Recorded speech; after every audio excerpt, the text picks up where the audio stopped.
HSC 2025 Dhaka board আর হচ্ছে 2 নম্বর question, যেটা চতুর্থ অধ্যায় নিউটনীয় বলবিদ্যা থেকে এসেছে, আর সেটা সলভ নিয়ে আসলাম। সবাই হচ্ছে ফার্স্টে কোশ্চেনটা স্ক্রিনশট দিয়ে এরপর হচ্ছে যে সলভে চলে যাই। ওকে,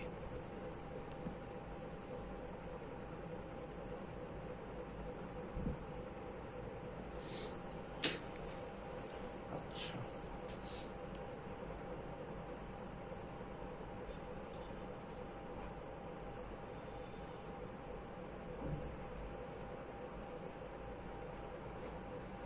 ফোর্থ চ্যাপ্টার,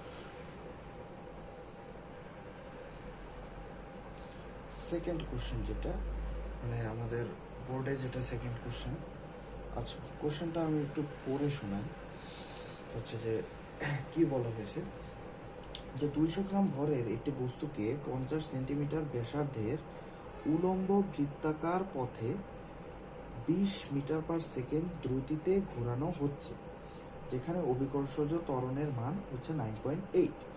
গ নম্বর কোশ্চেন হচ্ছে ঘূর্ণনরত বস্তুর কেন্দ্রমুখী বলটি বের করো। আচ্ছা, যে ডাটাগুলো দেশে এগুলো আমরা আগে তুলে ফেলি। যেমন এখানে যেটা দেওয়া হয়েছে, আচ্ছা লাইটিংটা ঠিক করে নিই।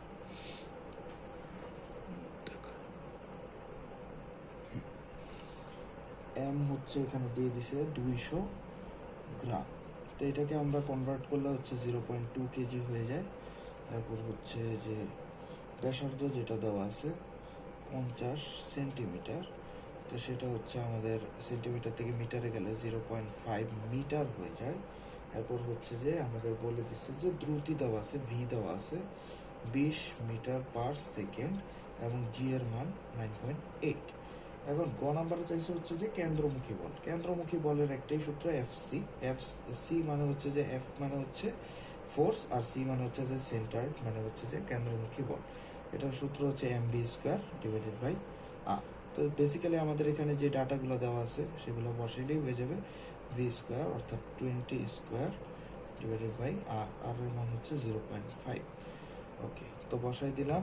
আমরা যদি ক্যালকুলেট করি 0.2 into 20 square divided by 0.5, okay 160 Newton.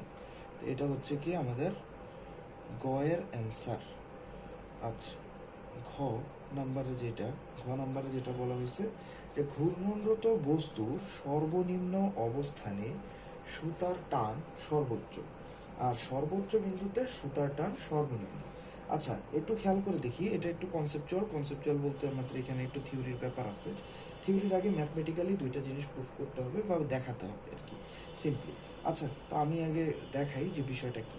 বিষয়টা হচ্ছে এখানে বলা হয়েছে যে উলম্ব বৃত্তাকার পথে 20 মিটার পার সেকেন্ড দ্রুতিতে ঘোরানো হচ্ছে। আচ্ছা, আপনারা কখনো সার্কাস দেখেছেন হয়তো, যে মানে সার্কাসে কি হয়, একজন ব্যক্তি ধরো এখানে হচ্ছে তার মধ্যে একটা সুতা থাকে, সুতা দিয়ে একটা বালতি কি করে, এই যে এরকম একটা বালতি ধরো ঝুলাই নিছে যেটার মধ্যে পানি আছে, তো সেটাকে কি করে এই যে উলম্ব বৃত্তাকার পথে এভাবে ঘুরায় আনে। কিন্তু দেখা যায় যে এই বালতিটা যখন একদম খাড়া উপরের দিকে আসে, খাড়া এই যে এই পজিশনে আছে, তাহলে কি এটার মধ্যে থাকা পানিটা তার মাথার উপরে পড়ে যাওয়ার কথা না? কিন্তু আসলে মাথার উপর কি পড়ে না, যার কারণে আমরা এখানে হচ্ছে ফিজিক্সের যে কনসেপ্টটা লাগে এটা নিয়ে এখানে ব্যাখ্যা করতে হবে। এটাই এখানে বলা হয়েছে যে ঘূর্ণনরত বস্তু যেটা আছে উলম্ব পথে, অর্থাৎ উপরে নিচে মানে পাশাপাশি ঘুরে নেই, মানে এভাবে ঘুরায় নেই, ঘুরাইছে কি এইভাবে, ঠিক আছে, সাইকেলে প্যাডেলের মতো।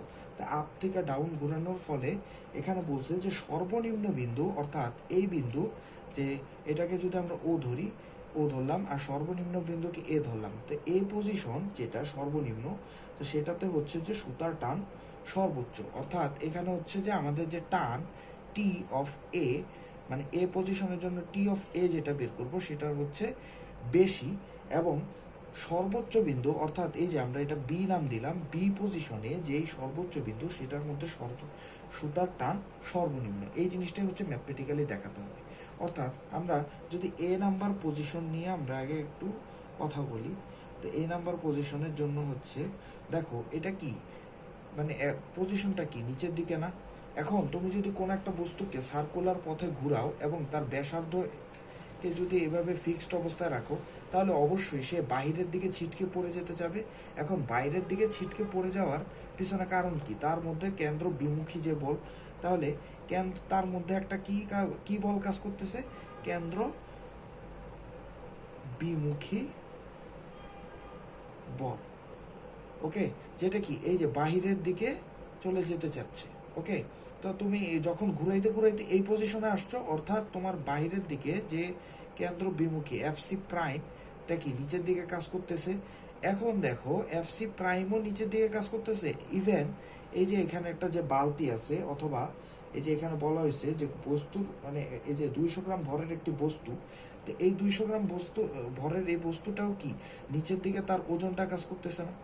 ডাব্লিউ তো তার নিচে দিয়ে কাজ করতেছে। অর্থাৎ এ পজিশনের জন্য মানে এইখানে যে সুতার টান টি অফ এ হবে কি এফ সি প্রাইম প্লাস তার ওজন, তাই না? তো এফ সি প্রাইম কি M B square by R plus ওজনের জায়গায় এম জি।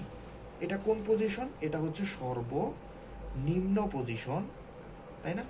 আচ্ছা, তাহলে আমরা বি পজিশনের জন্য আগে বের করি। বি পজিশন একটু খেয়াল করো। বি পজিশনের জন্য আমরা কি করতেছি? সার্কুলারলি ঘুরাচ্ছি। তাহলে আমরা এই পজিশনে যদি এখন এসে ক্যালকুলেট করি, তাহলে অবভিয়াসলি তার কেন্দ্র বিমুখী বলটা কি কেন্দ্র দিকে আসবে নাকি কেন্দ্রের বিমুখ হবে? অবভিয়াসলি কেন্দ্রের বিমুখ হবে। তাহলে কেন্দ্রের বিমুখ হয়ে গেল, যে মানে উপরের দিকে চলে গেল। উপরের দিকে কে চলে গেছে? FC prime. ওকে, তাহলে টি অফ বি এর জন্য এফসি প্রাইম কি উপরের দিকে চলে গেছে। এখন তার ওজনটা কি নিচের দিকে কাজ করতেছে না? ওজন কি আর উপরের দিকে কাজ করবে? করবে না, ওজনটা নিচের দিকে কাজ করবে।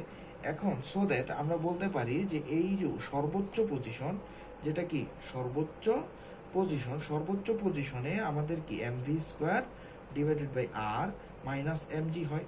এখন একটু খেয়াল করো, এই যে দেখো সর্বনিম্ন পজিশনে এম ভি স্কোয়ার বাই আর এর সাথে কি হয়েছে? এম জি আবার যুক্ত হয়েছে। কিন্তু অপর দিকে একটু খেয়াল করে দেখো যে সেম আবার বি পজিশনের জন্য, অর্থাৎ সর্বোচ্চ পজিশনের জন্য আমরা যদি টান বল বের করি, সেটার জন্য কি হয়েছে? এম বি স্কোয়ার বাই আর থেকে এম কে মাইনাস করা হয়েছে। যেখানে সর্বনিম্ন পজিশনে প্লাস করা হয়েছে, সর্বোচ্চ পজিশনে মাইনাস করা হয়েছে, অবশ্যই আমরা এখান থেকে বলতে পারি যে উদ্দীপকের যে কথাটা বলা হয়েছে যে সুতার টান সর্বোচ্চ এবং সুতার টান সর্বনিম্ন, উক্তিটি কি বক্তব্যটি যথার্থ। এখন আমি যে কথাগুলো মুখে বললাম এই কথাগুলোই একটু কনসেপচুয়ালি বা শুদ্ধ ভাষায় হচ্ছে আপনাদের পরীক্ষার হলে হালকা লিখে এসে মানে এই ম্যাথমেটিক্যালি এই কথাগুলো লিখলে হয়ে যাবে। ঠিক আছে, যেমন আপনারা আরেকটু কাজ করতে পারেন। এখানে এম বি স্কোয়ার বাই আর এর মান তো আপনি জানেন, এখানে এম এর মান তো আপনি জানেন, জি এর মান তো আপনি জানেন। তাহলে আপনি কি করলেন যে এই মানটা 160 নিউটন পাইছে। এখন এম এর মান কত? 0.2 আর জি এর মান কত? 9.8। এটাকে আপনি ক্যালকুলেশন করে একটা টান বল যেটা নিউটনে আসবে সেটা বের করে দিলেন। ঠিক আছে, ইভেন এখানেও আপনি সেই সেম কাজই করলেন, দুইটা মান বের করে আপনি দেখাই দিলেন যে এইটা একটা সর্বোচ্চ আর এটা কি একটা সর্বনিম্ন ভ্যালু। ঠিক আছে, আচ্ছা আমি ক্যালকুলেট করে দিচ্ছি যে 0.2 ইন্টু 9.8 প্লাস 160 কত আসছে? 161.96। ওকে, তো এটা হচ্ছে যে সর্বোচ্চ ভ্যালু, যেটা হচ্ছে সর্বনিম্ন পজিশনের জন্য। আর মাইনাস করব কত?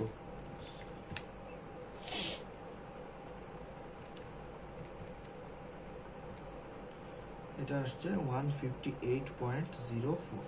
ওকে, তাহলে আপনারা এখান থেকে হচ্ছে ব্যাখ্যাটা দিতে পারেন অথবা ম্যাথমেটিক্যালি দেখাতে পারেন।